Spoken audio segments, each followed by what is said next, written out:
সবে বরাতে আমল করা যাবে কি যাবে? ঠিক এই যে আগামীকাল আল্লাহ পাকের একটা রহমত আমাদেরকে দিয়েছেন যে লাইলাতুন নিসফু মিনাশ শাবান, শাবান মাসের মধ্য রজনী, আল্লাহ পাকের রহমত। এই বিষয়টাকে নিয়েও বাংলাদেশে আমি দেখলাম, এটা নিয়ে আমি লেকচার দিতে চাই নাই, কারণ এগুলো আমি আসলে খুব একটা মাহফিলেও বলি না, এটা আমার ট্র্যাকও না। আমি অন্য বিষয়গুলো নিয়ে বেশি কথা বলি, আপনারা জানেন এটা। আমাকে কখনো কি হাত বাঁধা নিয়ে ঝগড়া করতে দেখেছেন? আমার লেকচারে কখনো আমিন জোরে আসতে নিয়ে কথা বলতে দেখেছেন? আমি মনে করি উম্মার এই ফিতনাময় অবস্থায় এই বিষয়গুলো চেয়ে বেশি ইম্পর্টেন্ট আমাদের আকীদা ঠিক আছে কিনা, আমরা তাওহীদপন্থী কিনা, আমরা সুন্নাত ঠিক আছে কিনা, আমলে বেদাত ঢুকছে কিনা, আমরা হালাল খাই কিনা, সুদ থেকে দূরে থাকতে পারছি কিনা, সমসাময়িক এই বিশ্ব সম্পর্কে সচেতন কিনা, মুসলিম উম্মার বিরুদ্ধে যারা চক্রান্ত ষড়যন্ত্র করছে ওদের ব্যাপারে আমরা সচেতন কিনা, শেষ জামানাকে আমরা ডিল করতে পারবো কিনা। বড় বড় বিষয়গুলোকে ফোকাস না করে আমরা যখন ছোটখাটো বিষয় নিয়ে মারামারি করতে থাকি, আস্তে আস্তে আমাদের মধ্যে ঐক্য সংহতি নষ্ট হয়, দলে দলে উম্মা বিভক্ত হয়ে যায়। ঠিক এই যে এই ইস্যুটাকে নিয়েও কথা বলতে শেষে বাধ্য হচ্ছে, কারণ দেখলাম অনলাইন অফলাইনে দুইটা দল দুটাই চরমপন্থী। একদল অতিরিক্ত বাড়াবাড়ি, একটা অতিরিক্ত ছাড়াছাড়ি, বাড়াবাড়ি আর ছাড়াছাড়ি। একটা অতিরিক্ত বাড়াবাড়ি, সে একদম শবে বরাতকে মনে হয় লাইলাতুল কদরের উপরে নিয়ে যাচ্ছে আর কি। লাইলাতুল নিসফু মিনাশ শাবানকে কোনো কোনো ক্ষেত্রে বাড়াবাড়ি পন্থীরা একদম লাইলাতুল কদরের উপরে নিয়ে চলে যাচ্ছে। আর ছাড়াছাড়ি যারা, তারা বলছে এই রাত্রে কোনো কিছুই করা যাবে না। দুইটাই চরমপন্থী, বুঝতে পারছেন না মনে হয় কথা। একদল এটাকে নিয়ে এত বেশি বাড়াবাড়ি করছে যে এটাকে একদম লাইলাতুল কদরের উপরে নিয়ে চলে যাচ্ছে। আরেক দল দেখা যাচ্ছে এটাকে এমনভাবে পরিত্যাগ করছে যে এইতে কিছুই করা যাবে না, একদম কোনো ফজিলতি নাই। এখন আসলে মধ্যম পন্থা কি, মাঝখানে আমরা কি করব? তাহলে জানার দরকার আছে কি নাই? অনেক হাদিসের অনেক আলোচনা, প্রায় 40-50 পৃষ্ঠার বই, সব আলোচনা তো মাহফিলে করা সম্ভব না। আমি সারমর্মটুকু বলি। সারমর্ম কি? হাদিসের শবে বরাত নামে কোনো শব্দ নাই, এক নাম্বার কথা। কি নাই ভাই? শবে বরাত নামে কোনো শব্দ নেই, আছে লাইলাতুন নিসফু মিনাশ শাবান, শাবান মাসের মধ্য রজনী। শাবান মাসের মধ্য রজনী। শাবান মাস কি? উত্তর, নবী সাল্লাল্লাহু আলাইহি ওয়াসাল্লাম রমজান মাসের পর যে মাসে রোজা রাখতে বেশি গুরুত্ব দিয়েছেন তার নাম শাবান। আমার সাথে বলেন, শাবান মাস কি? নবী সাল্লাল্লাহু আলাইহি ওয়াসাল্লাম রমজানের পরে যে মাসে রোজা রাখতে খুব বেশি গুরুত্ব দিয়েছেন তার নাম শাবান। আয়েশা রাদিয়াল্লাহু আনহা তিনি বলতেন যে শাবান মাস আসলে নবী সাল্লাল্লাহু আলাইহি ওয়াসাল্লাম এত বেশি বেশি রোজা রাখতেন যে মনে হতো তিনি রোজা ছাড়বেনই না, সারা মাস রেখে ফেলবেন। বেশি থেকে বেশি রোজা রাখতেন শাবান মাসে। প্রশ্ন হচ্ছে কেন? উত্তর, এমনিতে এই মাসটা বরকতময় এবং এই মাসে আল্লাহ পাক তার রহমতে বিপুল সংখ্যক মানুষকে জাহান্নাম থেকে মুক্তি দান করেন। সুবহানাল্লাহ। নবী সাল্লাল্লাহু আলাইহি ওয়াসাল্লাম এই মাসকে তাজিম করতেন। এই মাসের সম্মানার্থে, এই মাসে আল্লাহর রহমত বরকতের স্বার্থে নবী করিম সাল্লাল্লাহু আলাইহি ওয়াসাল্লাম এই মাসে বেশি বেশি রোজা রেখেছেন। সুন্নত কি শিখলাম? শাবান মাসে বেশি বেশি রোজা রাখা সুন্নত। একটা কি পেলাম ভাই? শাবান মাসে বেশি বেশি রোজা রাখা সুন্নত। আপনি যদি মুকিম হন, শরীর সুস্থ থাকে, মুসাফির না, আপনার সুস্থতা আছে, সব ঠিক আছে, আপনি চেষ্টা করবেন এই মাসে বেশি বেশি রোজা রাখা। পারা যাবে ইনশাআল্লাহ। এটা নবীর সুন্নত হবে। আরেকটা হাদিস মাথায় নিয়ে না, আজকে সারা ওয়াজ ভুলে গেলে এই ওয়াজটা ভুলেন না। কি হাদিস? নবীজি বলছেন, তোমাদের সামনে, হে আমার সাহাবীরা, তোমাদের সামনে এমন একটা যুগ আসছে, ওই যুগে আমার সুন্নতকে ধরে রাখাটা হাতের মধ্যে আগুন ধরে রাখার মতো হবে। আমি অনেকদিন এই লেকচারে এই হাদিসটা বলেছি। তোমাদের সামনে এমন একটা কঠিন যুগ আসছে, জামানা সবরিন, সবরের যুগ, কঠিন যুগ। ওই যুগে ঈমান ধরে রাখা, মানে আমার সুন্নতের উপর থাকা, হাতে আগুন ধরে রাখার মতো হবে। ওই যুগে যদি তোমরা আমার একটা সুন্নতকে জীবিত করতে পারো, সমাজে একটা সুন্নত মরে গেছে, ওটাকে আবার জীবিত করতে পারো, তাহলে 50 জন শহীদ সাহাবীর নেকি পাবে। হাদিসটা বুঝলেন? শুধু নেকি না, আপনি 50 জন শহীদ সাহাবীর নেকি পাবেন যখন চলমান সমাজে একটা সুন্নত মিটে গেছে, নাই, মানুষ আমল করছে না, কিন্তু আপনি সেটাকে জীবিত করলেন। পারা যাবে ইনশাআল্লাহ। একটা দেখাচ্ছি, যেমন সাহাবীদের যুগে মানুষ মসজিদে ঢুকলে কি করতো জানেন? আগে 2 রাকাত নামাজ পড়তো। কি করতো? মসজিদে ঢুকেই, ওযু অবস্থায় মসজিদে ঢুকেই তারা বসতেন না। আগে 2 রাকাত নামাজ পড়তেন, দুখুলুল মসজিদ বা তাহিয়াতুল মসজিদ, তারপরে বসতেন। আর নবীজি বলেছেন কিয়ামতের আগে আগে এই দুখুলুল মসজিদ, তাহিয়াতুল মসজিদ, এই নামাজটা উঠে যাবে। উঠে যাচ্ছে না আস্তে আস্তে। মসজিদে ঢুকলে মানুষ ধাপ করে বসে পড়ে, তাই না? মানুষ ভুলেই গেছে এটা সুন্নত। এখন আপনি যদি এই সুন্নতটাকে আবার জীবিত করতে পারেন, ইনশাল্লাহ 50 জন শহীদ সাহাবীর নেকি পাবেন। সমাজে এখন দাড়ি শেভ করা ফ্যাশন হয়ে গেছে, বুঝছে না? অনেকে শেভ না করলে চাকরি দেয় না। শেভ না করলে কি হয় না? চাকরি পাওয়া যায় না। স্কুলে তো না, কলেজে গিয়ে পড়তে গেলে ক্লাস করতে দেয় না। দাঁড়িয়ে আছে, যাও সব করে আসো, তাই বলে। এখন সমাজ চলছে উল্টা। এখন যদি আপনি নবীর সুন্নতকে আবার জীবিত করতে পারেন, 50 জন শহীদ সাহাবীর নেকি পাবেন ইনশাআল্লাহ। রাতে ঘুমানোর সময় একটা সুন্নত আছে, 33 বার সুবহানাল্লাহ, 33 বার আলহামদুলিল্লাহ, 34 বার কি আল্লাহু আকবার। বহু মানুষই পড়ে না। আপনি যদি পড়তে পারেন, ইনশাআল্লাহ আল্লাহ পাক আপনাকে নেকি দিবেন। সমাজের বহু মানুষ চুল একদম এখন মেসি রোনাল্ডো কাট, তাই না? মেসি কাট আর রোনাল্ডো কাট। আর আমি সিলেট অঞ্চলে দেখে আসছি একদম লন্ডন কাট, 2 পাশ ছিলে মাঝখানে চুল। লন্ডন থেকে শিখে আসছে। এখন চুলেরও কিন্তু সুন্নত আছে, আছে কি নাই?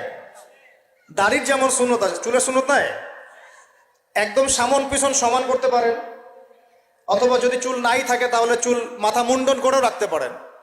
অনেক সাহাবীর মাথা মুন্ডিত ছিল। আবার অথবা কানের লতি পর্যন্ত বা কাঁধ বাবড়ি রাখতে পারেন। এটা চুলের সুন্নত হলো কিনা? এখন সমাজের সব মানুষ এই সুন্নতটাকে ভুলে গেছে। আপনি সুন্নত মনে করে রেখেছেন, ইনশাল্লাহ আপনি নেকি পাবেন ইনশাআল্লাহ। এরকম অগণিত সুন্নত আছে, অগণিত, যেগুলো আমাদের সমাজ থেকে আস্তে আস্তে উঠে যাচ্ছে। আমি খুব দুঃখের সাথে বলছি, অনেক মসজিদে ফরজ নামাজ পড়ার পরে আমরা কি করি? একটা মোনাজাত করি, আল্লাহুম্মা আমিন বিরহমাতিকা ইয়া আরহামার রাহিম। ব্যাস, উঠে চলে গেলাম, তাই না? উঠে চলে যায় না? তারপর স্যান্ডেল নিয়ে বাইরে চলে গেল। অথচ সালাম ফিরানোর পরে একবার বলতে হয় আল্লাহু আকবার। কি বলতে হয়? 3 বার বলতে হয় আস্তাগফিরুল্লাহ, আস্তাগফিরুল্লাহ, আস্তাগফিরুল্লাহ। বলতে হয় আল্লাহুম্মা আনতাস সালাম ওয়া মিনকাস সালাম তাবারাকতা ইয়া যাল জালালি ওয়াল ইকরাম। একবার পড়তে হয় আয়াতুল কুরসি, 33 বার সুবহানাল্লাহ, 33 বার আলহামদুলিল্লাহ, 33 বার আল্লাহু আকবার, তারপর কালিমা শাহাদা।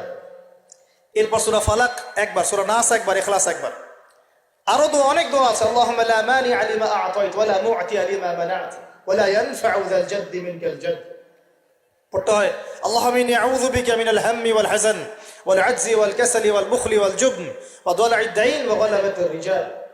পড়তে হয় আল্লাহুম্মা আ'ইন্নী আলা যিকরিকা ওয়া শুকরিকা ওয়া হুসনি ইবাদাতিক। আরো অনেক দোয়া আছে। দেখেন তো, মোনাজাত করেন, আমি তো না করছি না, আমি তর্ক করতে আসি না এখানে, এটা নিয়ে আমি ঝগড়া করতে আসি। কিন্তু এই সুন্নতটা যে উঠে গেল, মোনাজাতটা করে যে মসজিদ থেকে বের হয়ে চলে গেলেন, এই সুন্নতটার উপর আমল কে করবে? এখন সুন্নত উঠে গেল না? আপনি যদি বসে এখন সুন্নতটা প্রতিষ্ঠা করেন, নেকি পাবেন ইনশাআল্লাহ। এগুলো তো গেল আমলিয়াত। সমাজ চলছে সুদের উপরে। আপনি যদি হালাল অর্থনীতি প্রবর্তন করতে পারেন, তাহলে কত নেকি পাবেন? সমাজ চলছে জেনায়, আপনি এখন পর্দা প্রতিষ্ঠা করলেন, তাহলে কত নেকি পাবেন? সমাজে চলছে দুর্নীতি, আপনি এখন আমানতদারিতা, ইনসাফ প্রতিষ্ঠা করলেন, কত নাকি পাবেন? সমাজে চলছে শয়তানি, সব শয়তানি। কি চলছে? শয়তানি। এখন আপনি আল্লাহ রাব্বুল আলামিনের ওহী প্রতিষ্ঠা করলেন, কত নাকি পাবেন? নিঃসন্দেহে আর অনেক বেশি নাকি পাবেন। আল্লাহ পাক আমাদেরকে সেই লক্ষ্যে কাজ করার তৌফিক দান করুন। প্রিয় ভাইরা, যে কথা বলতে এখানে আসলাম, এক বাড়াবাড়ি এক কি ছাড়াছাড়ি, এর মাঝখানে কি একটা ফজিলত জানলাম। শাবান মাস মানেই এই মাসে নবীজি বেশি বেশি রোজা রাখতেন। তাহলে আমরা কি করবো এই মাসে ভাই? 1 নম্বর কাজ, বেশি বেশি রোজা রাখার চেষ্টা করবো ইনশাআল্লাহ। আল্লাহ তৌফিক দান করবেন। এবার আরেকটা পয়েন্ট বলি, সামনে রমাদান মাস। রমজান মাস আসলে আমরা মাশাআল্লাহ পরিপূর্ণ মুসলিম হওয়ার চেষ্টা করি, কিন্তু সারা বছর এটা ধরে রাখতে পারি না। রমজান মাসে যে নামাজ পড়ে না সেও মসজিদে যায়। দেখা যায় যে জুমার নামাজও পড়ে না, ও তারাবির নামাজ পড়তে যায়। যায় কি না? ওই দিন গিয়ে বলে এসি দেন, ইমাম সাহেব এসি অন করেন। তাইলে সারা বছর তো আসে নাই। ওই দিন গিয়ে ইমাম সাহেব এসি বন্ধ কেন? এই মুয়াজ্জিন সাহেব ফ্যান দেন। তখন ওখানে গিয়ে কি বলবো, হ্যাঁ, মাতব্বরি করে আর কি। যাক, তারপরেও যে মসজিদে আসছে আমরা দোয়া করি আল্লাহ হেদায়েত দান করো। আমরা তো কাউকে পিছনে ফিরাই দিব না, দিব? এখন রমজান মাস আসলে আমরা মাশাআল্লাহ রোজা রাখি, মানুষকে ইফতার করাই, দান সদকা করি, আমরা যাকাত দেই, তারাবি পড়ি, কোরআন তেলাওয়াত করি, আমরা মাশাআল্লাহ অনেক আমল করি। এই আমলগুলো কি একবারে ধাপাস করে ধরে ফেলা সম্ভব? না একটা আস্তে আস্তে ট্রেনিং প্রসেস লাগে? একটা ফ্যান চালু করলে ফ্যানটা কি শুরুতেই ধাপাস করে ঘুরতে শুরু করবে, নাকি আস্তে স্লোলি স্লোলি সে মোমেন্টাম ধরবে? কোনটা? আস্তে আস্তে সে গতি পাবে না, ধীরে ধীরে গতি পাবে। ঠিক শাবান মাসে এত বেশি রোজা রাখা, ইবাদত করার অর্থ কি? যাতে রমজান মাসে আপনি পরিপূর্ণ ইবাদত করতে পারেন। বুঝতে পারছেন কথা? রমজানে গিয়ে তো শুরুতেই সব ইবাদত ধরে ফেলা সম্ভব হবে না। মনে করেন আগামীকাল পহেলা রমাজান, আজকে থেকে আপনি সব ইবাদত একসাথে করতে পারবেন? তখন কি আপনি বেগ পেতে হবে। কিন্তু একটা মাস আগে থেকে যদি ট্রেনিং নেন, ইনশাল্লাহ রমজান মাসে ইজি হয়ে যাবে। এটা একটা কারণ নবী সাল্লাল্লাহু আলাইহি ওয়াসাল্লাম শাবান মাসে বেশি বেশি রোজা রাখতেন, আমল করতেন। আল্লাহ পাক আমাদের সবাইকে শাবান মাসে বেশি বেশি আমল করার তৌফিক দান করুন, যাতে রমজান মাসে গিয়ে আমরা সুবিধা পাই, রমজান মাসের হকটা আদায় করতে পারি।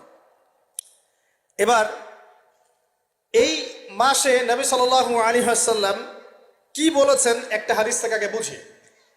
এই হাদিসটা সহ অনেক হাদিসে এই একই রকম কথা এসেছে এবং এই হাদিসটা বিশুদ্ধ। এটাকে অস্বীকার করলে হাদিস অস্বীকারী হয়ে যাবে।